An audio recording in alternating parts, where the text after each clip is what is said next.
صحابہ میں سب سے لمبی عمر پائی ہے حضرت سلمان فارسی رضی اللہ تعالیٰ عنہ۔ 350 سال ان کی زندگی ہے۔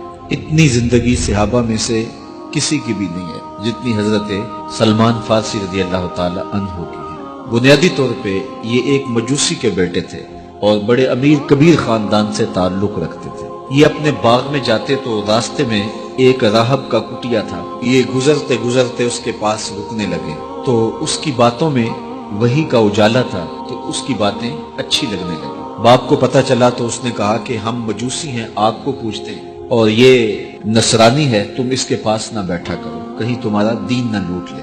لیکن ایسی طلب جاگ گئی تھی دل میں کہ وہ باز نہ آئے۔ باپ کو پتہ چلا تو اس نے گھر سے نکال دیا اور یہ دور جا کے کہیں ایک گرجا گھر میں ایک پادری کی خدمت کرنے لگے۔ اس نے ساری زندگی شفقت کے سائے میں حضرت سلمان فارسی کو رکھا۔ ناز و نعم سے پالا ہوا بیٹا گھر چھوڑ کے حق کی تلاش میں نکل کے اس کے گرجا گھر میں پہنچا تھا۔ جب اس کا آخری وقت آیا تو اس نے بلایا اور بلا کے کہا کہ میں زندگی کی سانسیں پوری کر چکا ہوں، اب میرے انتقال کے لمحے قریب آ گئے۔ تو نے بڑی میری خدمت کی ہے تو میرے بعد تو غموریا چلے جانا، وہاں کا جو راہب ہے فلاں اس کا نام ہے، تو اس کی جا کے خدمت کرنا، تجھے حق مل جائے گا۔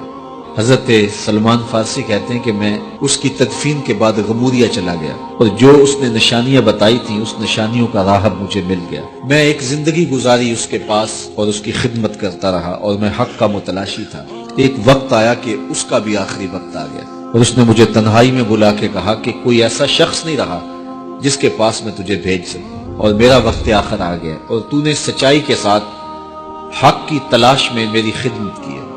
میں تجھے پتے کی بات بتاتا ہوں، پلے باندھ لے، میرے انتقال کے بعد تو یثرب چلے جانا، نبی آخر الزمان کے ظہور کا وقت قریب آ گیا ہے اور وہ ہجرت کر کے وہاں تشریف لائے۔ کہتے ہیں میں نے اس کو کہا کہ کوئی اور شخص بھی تو دعوی نبوت کر سکتا ہے، میں اتنی خاک چھانی ہے، ماں باپ کا دیس چھوڑا ہے، گلی گلی کی خاک چھانی ہے، تو کہیں میں دھوکہ نہ کھا جاؤں، مجھے نشانیاں بتاؤ۔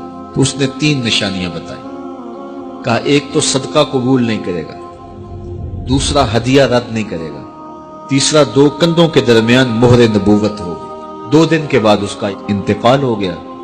کہتے ہیں میں وہاں سے تدفین کے بعد اٹھا اور یثرب کی جانب روانہ ہوا۔ راستے میں ایک قافلہ تھا اور وہ یثرب ہی جا رہا تھا، تو میں ان کے ساتھ شامل ہو گیا کہ میری منزل بھی وہی ہے۔ لیکن انہوں نے مجھے اکیلا سمجھ کے پکڑ لیا اور غلام بنا لیا۔ لیکن میری خوش قسمتی یہ کہ انہوں نے مجھے بیچا جا کے یثرب میں، اور وہاں ایک یہودی نے مجھے خرید لیا اور اپنے باغ میں کام کاج پہ لگا لیا۔ میں روزانہ ان ہمایوں لمحوں اور ان حسین گھڑیوں کا منتظر تھا جن کے لیے میں نے در در کی خاک چھانی تھی، کبھی عرش پر، کبھی فرش پر، کبھی ان کے در، کبھی در بدر۔ غم عاشقی تیرا شکریہ، میں کہاں کہاں سے گزر گیا۔ کہا ایک دن میں اپنے باغ میں کھجوریں توڑ رہا تھا کہ ہوائیں گیت گانے لگی اور طلع البدر علینا کی صدائیں گونجنے لگی۔ میں نے جلدی سے چھلانگ لگائی اور بھاگ پڑا۔ میرا آقا سمجھا شاید غلام بھاگ گیا، اس نے دوڑ کے مجھے پکڑ لیا۔ میں نے اس کو کہا میں بھاگا نہیں ہوں، یہ جسم تیرا ہی غلام ہے لیکن دل نوکر کسی اور کا ہے۔ میں کچھ کھجوریں لے گیا اور حضور کی خدمت میں حاضر ہوا اور جا کے میں نے پیش کی، اور میری نیت صدقے کی تھی۔ تو میں نے جب پیش کی تو فرمایا ہم نبی ہیں، صدقہ قبول نہیں کرتے۔ کہتے ایک نشانی پوری ہو گئی۔ اب کچھ دیر ڈال کے میں پھر کھجوریں لی اور میری نیت ہدیہ کی تھی۔ میں حضور کی خدمت میں جا کے پیش کی تو حضور نے قبول فرماتے ہوئے کہا ہم ہدیہ قبول کر لیتے ہیں۔ کہا 2 نشانیاں پوری ہو گئی، اب تیسری نشانی رہتی تھی۔ اگرچہ 2 نشانیاں ہی میرے لیے کافی تھی اور حضور کا چہرہ ہی میرے لیے کافی تھا، لیکن میری آرزو یہ تھی کہ میں تیسری نشانی کا بھی بچشم خود مشاہدہ کر لوں تو پھر میں ایمان لاؤں گا۔ ایک دن حضور میرے باغ میں تشریف لے آئے۔ حضور نے قمیض اتاری ہوئی تھی اور اپنے مبارک کندھے کے اوپر کپڑا رکھا ہوا تھا اور مہر نبوت والی جگہ چھپی ہوئی تھی۔ ہلکی ہلکی ہوا چل رہی تھی اور میں حضور کے پیچھے پیچھے ہوتا تھا۔ میری آرزو یہ تھی کہ ہوا کا کوئی تیز جھونکا آئے اور کپڑا ہٹا دے اور میں مہر نبوت کی زیارت کر لوں۔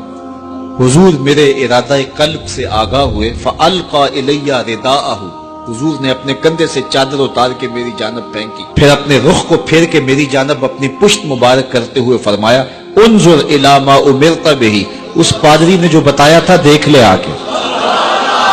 تو کہتے ہیں میں نے دیکھا تو حضور کے دو کندھوں کے درمیان مہر نبوت تھی، تو میں دوڑ کے لپٹ گیا اور حضور کی مہر نبوت کو چوم لیا اور میں حضور کا غلام بن گیا۔